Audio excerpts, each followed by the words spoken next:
Everyone, welcome back to my channel Rannabati with Basira. আপনাদের সবাইকে আবার একটি নতুন ভিডিওতে স্বাগত জানাই। তো আজকের ভিডিওটা হতে চলেছে যে আমি সারাদিন কি খাচ্ছি, কি রান্না করছি, এইসব বিষয় নিয়ে। সকাল সকাল উঠেই রান্নাতে লেগে পড়েছি, কারণ হাজবেন্ড ডিউটিতে যাবে। আর আজকে আমি বানাবো আলু টমেটো কারি।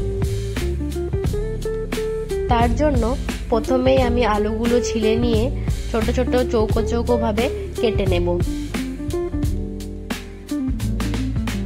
আর এই রেসিপিটা বানানো খুবই সহজ। তো আমরা যখন কলকাতায় ঘুরতে গিয়েছিলাম তখন আমরা এই আলু টমেটো কারিটা খেয়েছিলাম। ওখানে তো রাস্তার ধারে লুচি বা কচুরির সঙ্গে এই রকমেরই তরকারি দেওয়া হয়। তো ওখানের স্ট্রিট ফুডের টেস্টটা তো আমি বাড়িতে আনতে পারবো না, তবুও চেষ্টা করব আজকে বানানোর। তার জন্য দুটো টমেটো নিয়ে নিয়েছি আর একটা পেঁয়াজ, এগুলো ভালো মতো কেটে নিয়ে পেস্ট করে নিতে হবে। এইগুলো যখন আমি একদিকে কাটাকাটি করছিলাম তখন আমি অন্যদিকে ভাতের জন্য জলটা চাপিয়ে দিয়েছিলাম। আর জলটা যখন ফুটে এলো দেখলাম, তখন আমি চালটা নিয়ে জলে দেওয়ার জন্য ওইদিকে চলে গেলাম। তারপর এসে আমি আবার পেঁয়াজটা কাটবো।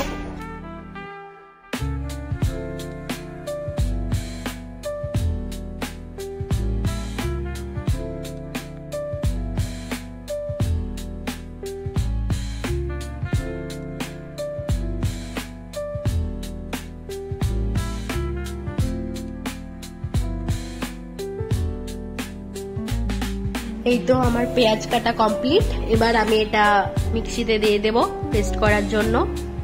তারপর প্রেসার কুকারে আলুটা সেদ্ধ হতে দিয়ে দেব আমি।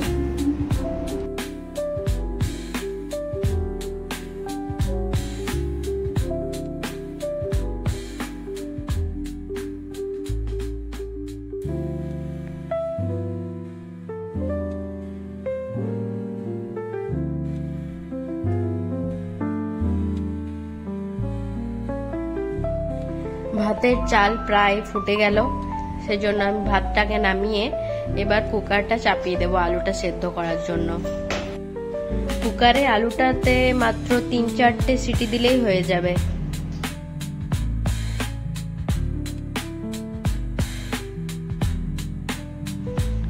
এবারে কুকারের ঢাকনাটা লাগিয়ে দিলাম। আর এদিকে টমেটো আর পেঁয়াজটাতে একটু জিরেও দিয়ে দেবো ভাবছি। এই লরির হর্নের আওয়াজে ভিডিওতে ভয়েস ওভার দিতে এত অসুবিধা হয় কি বলবো। আমাদের তো একদম হাই রোডের ওপরে রুম।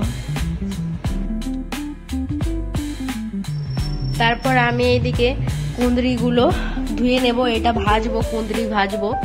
আপনারা কুঁদরিকে কি বলেন আপনাদের ল্যাঙ্গুয়েজে একটু জানাবেন। আমাদের তো গ্রামে কেন্দুলি কি সব বলে। আর এটা কুঁদরিটা আমি বিহারে এসে শিখেছিলাম, যেখানে সবাই কুঁদরি বলে। আর কুঁদরি ভাজা খেতে তো আমার খুবই ভালো লাগে। তো আমি এবার এগুলোকে ছোট ছোট করে কেটে নিচ্ছি।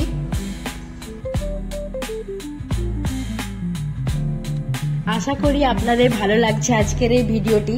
আর যদি কোনো প্রশ্ন থাকে তাহলে কমেন্ট বক্সে জিজ্ঞাসা করতে পারেন। আর ভিডিওটি ভালো লাগলে লাইক করতে ভুলবেন না।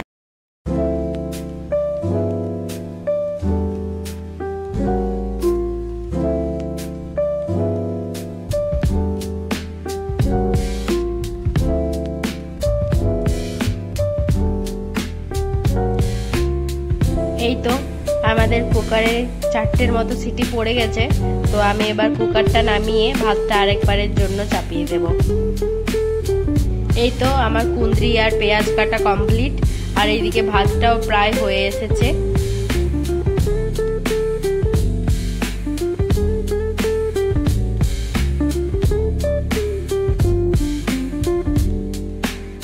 এবার আমি আলু টমেটো কারিটা বানানোর জন্য কড়াইটা চাপিয়ে দিলাম। কড়াইটা যখন একটু গরম হয়ে আসবে তখন তেলটা দিতে হবে।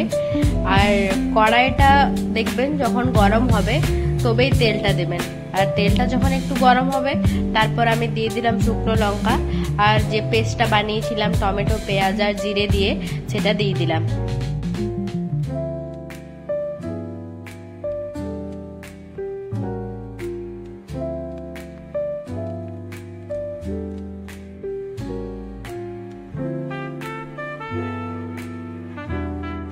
তারপর আমি দিয়ে দিচ্ছি হলুদ গুঁড়ো, ধনে গুঁড়ো, আদা রসুনের পেস্ট আর একটু নুন। আর জিরে তো আমি তখন গোটা দিয়েছিলাম, ওটা পেস্ট করেছিলাম, সেজন্য আর জিরে গুঁড়ো আমি ইউজ করিনি এটাতে। তারপর মশলাটা বেশ কিছুক্ষণ কষানোর পর যখন এরকম একটু শুকনো শুকনো হয়ে আসবে, তখন আমরা সেদ্ধ করে রাখা আলুটা এটার মধ্যে দিয়ে দেব।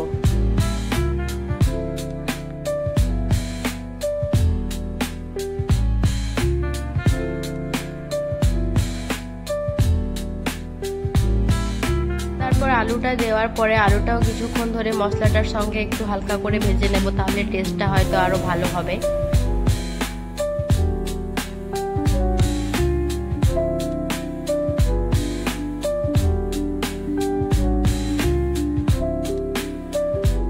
এই তো আমাদের ভাত এইদিকে তৈরি হয়ে গেছে। তারপর এইদিকে আমি ওই যে আলুটা ওখানে ভাজছিলাম, তারপর ওটাতে আরেকটু জল দিয়ে এখানে একটু কসুরি মেথি আর একটু গরম মশলা দিয়েছি, কিন্তু ওই দুটোর ক্লিপটা নেওয়া হয়নি। এই তো আমার তরকারি প্রায় কমপ্লিট। আর কিছু কিছু আলু হয়তো ভেঙে যেতে পারে, মানে একটু টুকরো টুকরো হয়ে যাবে, তো ওটাতে টেস্টটা আরো বেশি ভালো লাগবে খেতে।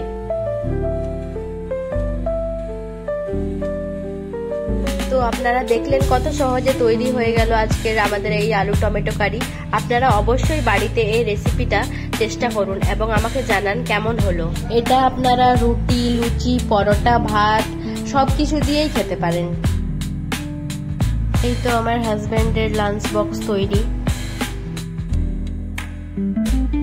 তারপর লাঞ্চ বক্স প্যাক করে ও চলে গেল ডিউটিতে। তারপর আমিও আমার লাঞ্চটা বাড়িতে সেরে নিয়েছিলাম, কিন্তু ওটার আর ক্লিপ কি নেব।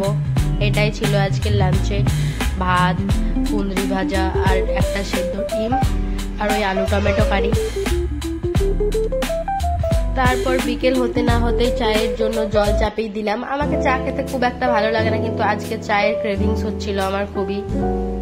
আমার আওয়াজ শুনে নিশ্চয়ই বুঝতে পারছেন আমার সর্দি লেগেছে, সেজন্য আমার চা খেতে ইচ্ছা করছিল, তো আমি সেদিন চা খেয়েছিলাম মজা করে।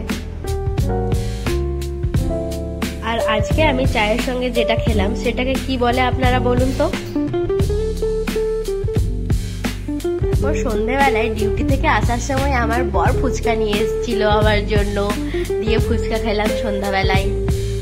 এখানের ফুচকাতে আলু দেয় না জানেন, এখানের ফুচকাতে ওই যে ভেতরের জিনিসটা ওটা ঘুগনির মতো না, ঘুগনিটাকে ওরা একদম সেদ্ধ করে মাখিয়ে দেয়।